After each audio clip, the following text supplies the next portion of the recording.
वक्रतुंड महाकाय सूर्यकोटी समप्रभ निर्विघ्नं कुरु मे देव सर्वकार्येषु सर्वदा।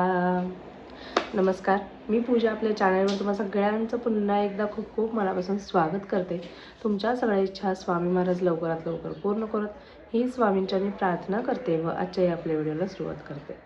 नवीन वर्षाला सुरुवात झाली आणि नवीन वर्षात या पहिल्या वर्षात पहिल्या महिन्यातच म्हणजे या जानेवारी महिन्यातच 6 जानेवारी रोजी आलेली आहे अंगारकी संकष्टी चतुर्थी।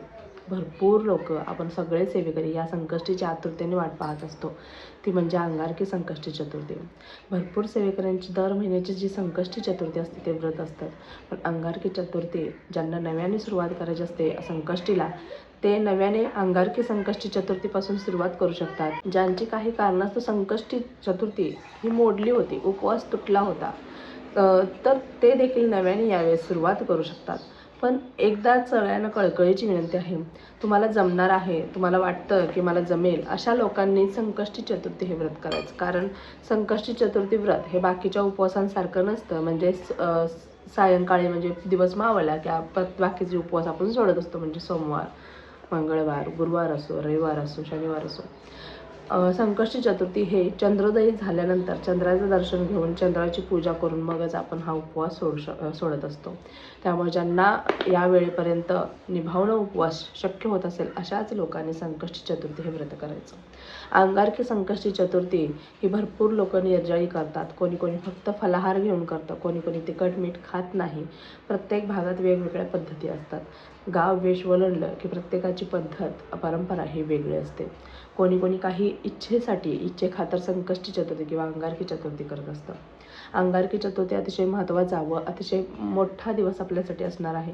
आणि बघा, अंगारकी चतुर्थी 6 जानेवारी रोजी आहे आणि चंद्रोदय हा 9:20 असणार आहे। रात्री 9:20 चंद्रोदय असणार आहे। आता हे वातावरण तुम्ही बघत असाल, कधी कधी आभाळ येतं, कधी काय होतं। आता 1 तारखेला तर इकडे मुंबईला पाऊसच झाला, तर वातावरणामुळे कधी कधी चंद्र लवकर दिसत नाही, तर थोडी वाट देखील पाहायची।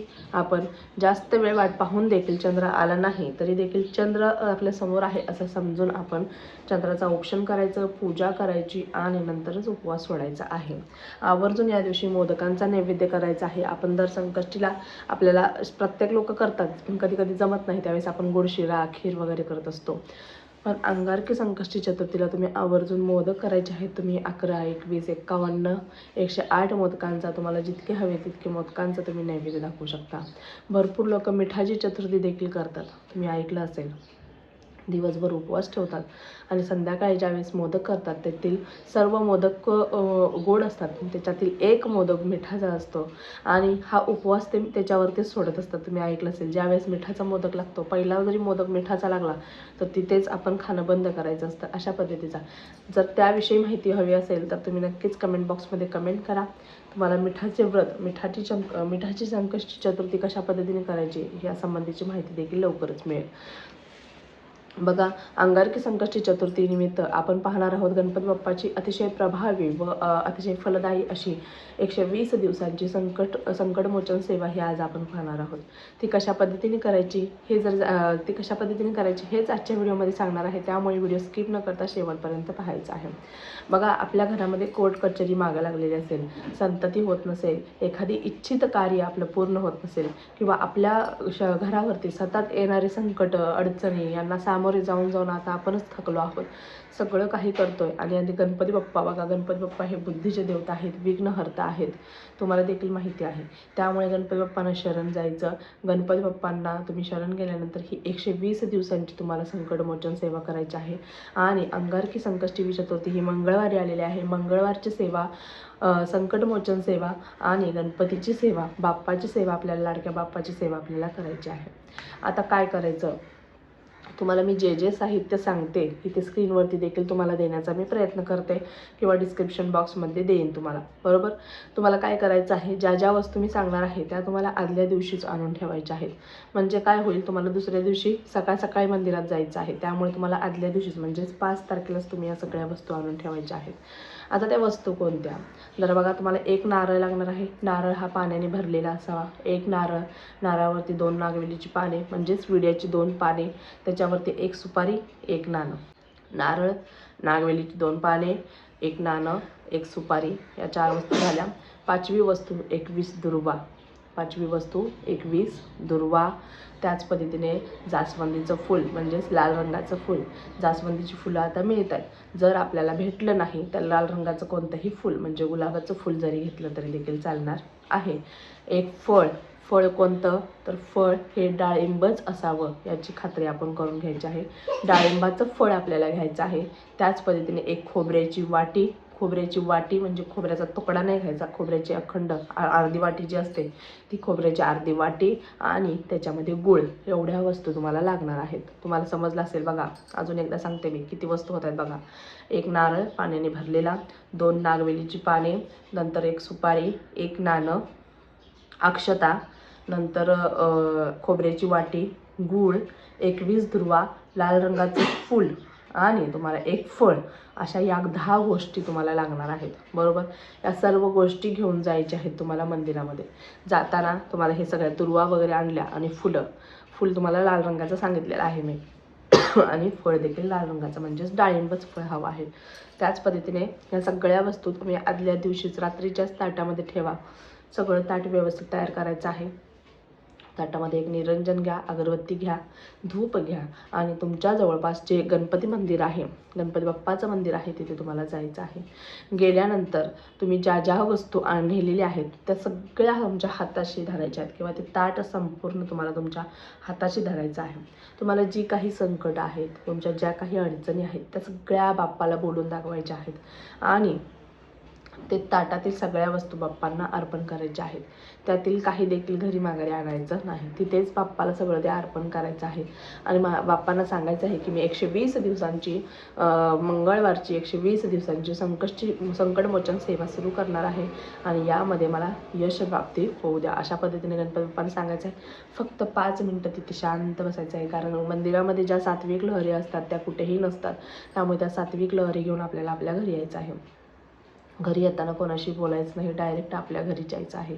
नाहीतर रस्त्यामध्ये कोणी भेटलं किंवा कोणाच्या घरी जायचं असेल, याला भेटायला त्याला भेटायला कोणाच्या घरी जायचं नाही, कारण आपण ज्यांच्या घरामध्ये जाणार त्या सगळ्या सात्विक लहरी त्यांच्या घरामध्ये जातात.